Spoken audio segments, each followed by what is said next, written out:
Hello mga ka-explorer, papakita ko po sa inyo yung mga alaga kong pusa. Ayan po, yan yung aking mga alagang pusa. May baby po siya, ayan. Yan po yan ang mga pusa nakatira dito na lumipat din sa aking kubo po, ayan. Marami pa po yan, may iba doon sa iba. Ayun po, iba doon din po sa ilalim po, ayan. Papakita ko sa inyo, Miming! Miming! Miming! Ayan, dalawang pusa po yan na alaga ko. Dami-dami pong pusa dito na po yan po. Ayan. Ayan. Si Miming. Miming! Ito yung kanya. Ayan. Miming! Tapos yung isa pa niyang anak. Ayan o. Kipaglaro siya. Tapos yun po yung black cat ko naman na yun o. Miming! Miming! Ayan po yung black cat po. Ayan o. Napakatakot niya yan. Ayan o. Ayan. Ayan. Itong gusto kong pusa ito si black cat. Ayan. Kasi magaling siya kumain. Tapos yan, ayun pa po. Tapos meron pa po sa loob po ng bahay nina Rowell. May mga pusa pa po akong alaga dyan. Yan. Kaya yun, pag-usapan, pinapakain ko lang ng pagkain namin kasi nga napakamahal ng cat foods. Ayan. Memeng! Ayan, ibig ko lang nakumalaga mga pangalan niyan kasi marami sila eh. Parang naging yung ditong bahay, parang naging nila welfare house yun. Ayan, mga bait yan. Amen. Ayan o, si Ginger. May anak yan, dalawang anak niya na pusa na yan. Ayan yung pusa na maliit. Ayan si Mami. Ayan si Mami o. Nagpakain siya kay Choco. Ayan. Ayan o, tiyan mo o. Pagka umaga, paggabi, gigising ako niyan paggabi. Pag natulog na ako, akala ko na nag-aaway-aaway dyan sa kubo. Ayan o. Ayan, lalabas yan mamaya. Maglalaro sila, ayan po. Yan naman yung white na pusa. Mamayang gabi marami sila dito. Maglalaro sila dito mamaya. Ayan, pinapakain ko pa. Ayan. Yan si Mami, papakain siya kay Choco. Ayan, si Mami. Ayan. Itong gusto ko yan, yung itong itim. Tapos meron pa pusa din sa loob. Papakita ko sa inyo. Ito naman yung pusa dito. Kambal yan. Saan na? Ano yung pusa dito? Pakita ko siyang pusa. Kambal din siya. White tapos white and black din siya. Pero marami siyang white sa kanyang fur. Ayan, yung aking mga alagang pusa dito. Miming! Ayan oh, ayan. Yung iba nakatago naman doon. Ayan si Miming ko. Miming! Miming! Miming! Ayan ah. Yan ang gusto ko yung black na cat dito. Ayan. Tapos meron pa akong pusa din nakatago sa ilalim. Ayan. Ayan o. Yan. Yan. Si Miming yan o. Yan. Isang dyan na lang sila nanganak. Ayan, isang pusa. Marami pa yun dyan. Siguro 1, 2, 3, 4, 5, 6, 7, 8. Mga 10 sigurong pusa kong alaga dito sa bahay na ito. Naglipatan na kasi sila dito sa amin. So yan o, mga tanim ni Princess. Ayan o, mga tanim ni Princess na mga gulay-gulay dito. Meron ditong pomelo. Ayan. Lukba ng Davao. Tapos may mga pananim dito ng ang tawag dito. Ayan mga kasingko. Eggplant. Ayan. Kapag gusto mo magluto ng eggplant, ayan, pupunta ka lang dito. Ayan. So yung mga sili rin dito. Ayan, mga sili. Ayan, mga sili yan, mga ka-explorer. Ayan. Yan, mga sili-sili yan. Ayan. Tapos yun o. At yung tinatawag itong ayan o. Ang tawag yun yung maasim. Hindi ko lang pan. Tapos yun o, mayroon pa doong sili. Ayan, papakita ko sa inyo yan. Sili pa po siya. Ayan. Kamyas. Ayan, may kamyas po yan dito. May kamyas. Maliit pa siya. Tapos may saging ditong lakatan. Ayan. So marami kayo ditong tiyan dito si Princess. May mangga dito. Queen mango. Ayan. Tapos ito yung pinakagusto kong gulay dito. Ito oh. Malunggay. Ayan. Napasarap gulayin yan.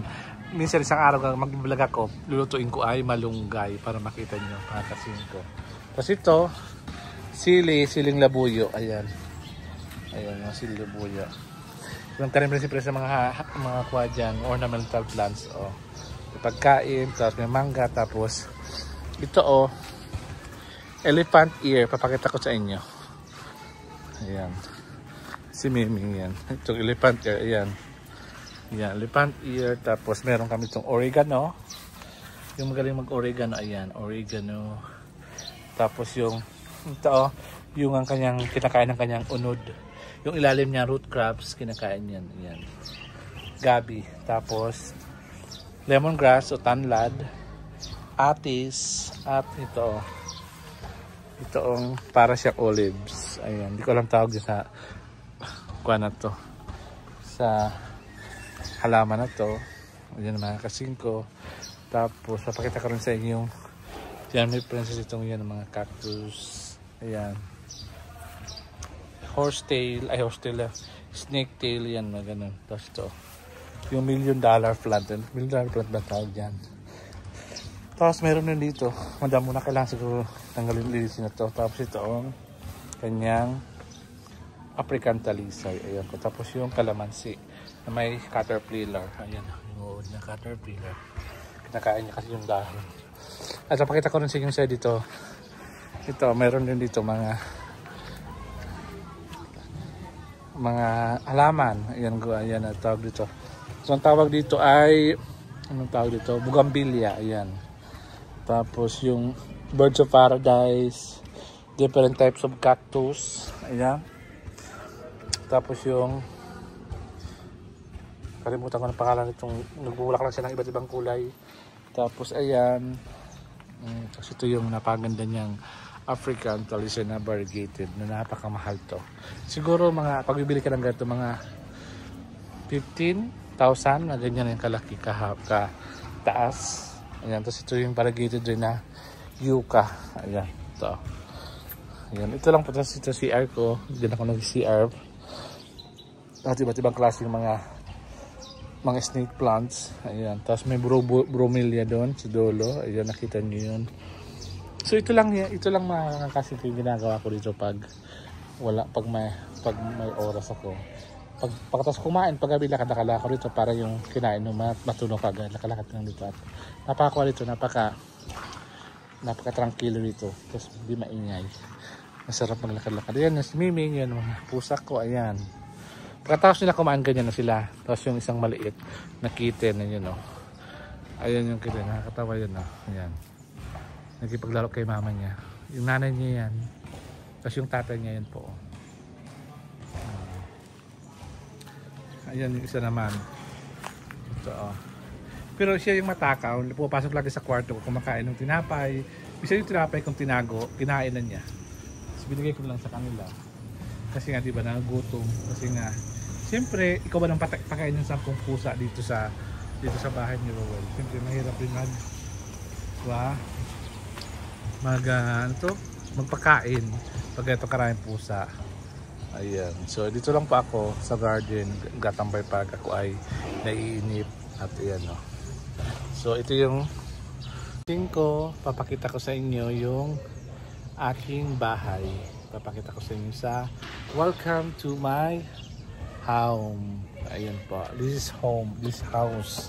Ayan, papakita ko sa inyo mga kasingko. Ayan mga kasingko, ka-explorer. Yan muna ang pagpasok nyo, pagdungad nyo po sa bahay ko, makita nyo po yung aking pinakamaganda at pinaka-preskong sala. Ayan po. Yan po ang aking living room. Ayan.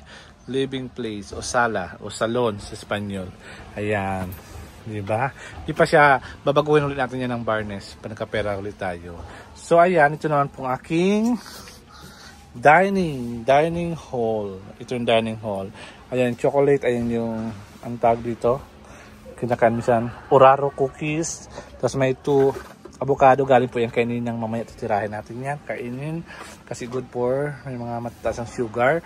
Ayan po, kulang lang po ng TV. Lalagyan po natin TV yan in case na maka-LL tayo. At ito po ang aking main living room or sala. At pagkatapos niyan, malapit tayo sa dining hall. Ito yung dining room ko. Meron dyan, ito yung ating lababo. Ayan, yung lababo. Lababo. Lagyan ng mga plato yan. Tapos ito yung pinaka-main na sink ko po. Tapos yan, titinan nyo may ilaw ako dito. Galing Walter Mart na bili yan. Tapos yan, pawid na napakasarap pa pakinggan pag umuulan at press na pagpiling mo parang sarap matulog. Kaya ako lagi akong late magising dito pag dito ka nakatulog sa bukid kasi ramdam mo ang tunog ng ulan sa bubong. Ayan. So, papasok naman natin ang aming dining bedroom. Ayan po yung aking bedroom. Ayan. Napakasarap sa aking bedroom mga kasingko. Ayan. This is my bedroom. Ayan. So, may bintana ko. I have two rooms sa my bedroom. Yan sa kabila. Second floor. Ayan po yung second floor ng aking bedroom. Ayan. Masarap din dyan matulog. Preskuhan ka. Tapos, ito po yung aking master's bedroom. Ito yung aking queen size bed. Ayan. I have a stair na punta sa second floor. Ayan po ang second floor. Tapos mayroon po ako ditong mini electric fan para mawala yung lamok. Pag malamok, ayan. Electric fan, pero malamig na rin dito. Ayan yung mga aking pawid o yung aking bubong na made in. Dalawa po yung layer. Kaya feel na feel mo talaga ang sarap na tulog dito. Press na press talaga dito. Ayan. So ito lang po siguro mga kasing papakita ko sa iyo ng aking bahay dito sa Nueva Ecija. So kung napansin niyo mga kasing ko, I have lived in a simple life dito sa Nueva Ecija kasi napakasarap ng lugar dito. Love temporary lang to kasi nga baka lang yung bagay by next year makapagpagawa na tayo ng bahay na bato, nakatira ay tao. Ayan mga kasingko. So dyan pagkatapos ang ating small vlog sa ngayong araw to. Maraming salamat at God bless everyone. Adios.